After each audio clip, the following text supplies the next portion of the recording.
ஜென்ம ஜென்மோ ஜென்மி ஸ்ரீ சரண் ஸ்ரீ பாக்ய சாய். அனைவருக்கும் சாய் சுப நமஸ்காரங்கள். நிலக்கோட்டையிலிருந்து சாய் உமேஷ்.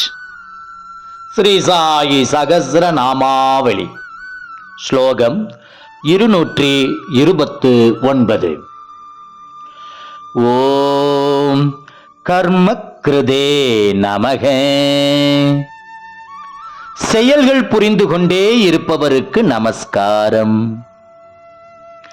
காயனே மனச புத்யா கேவலைரிந்திரியைரபி கர்ம குர்வந்தி சங்கம் தியாக்பா ஆத்மசுத்தயே.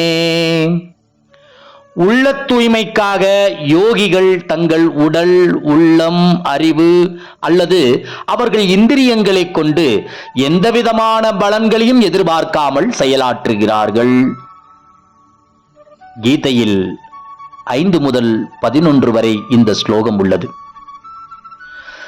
நமே பார்த்த அஸ்தி கர்த்தவ்யம் த்ரிஷிலேகேஷு கிஞ்சன ந அனாவாப்தம் அவாப்தவ்யம் வர்தயேவச கர்மணி. பார்த்தா, இந்த 3 உலகங்களிலும் செயல்கள் புரிந்தாக வேண்டுமென என்னை கட்டுப்படுத்தக்கூடியது எதுவுமே கிடையாது. எனக்கு அடைய வேண்டும் என்பதும் எதுவும் இல்லை, நான் அடைய முடியாததும் எதுவும் இல்லை. இருப்பினும் நான் எப்போதும் செயல் புரிவதிலேயே ஈடுபட்டுள்ளேன்.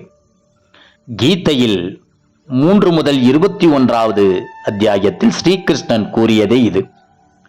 ஸ்ரீகிருஷ்ணன் கூறிய இக்குணங்கள் ஸ்ரீ சாய்பாபாவுக்கும் பொருந்தும். சர்வசக்திகளையும் படைத்த, முற்றும் துறந்த எளிமையான இந்த பகீர் எதை எதிர்பார்த்து செயல்புரிய வேண்டும்?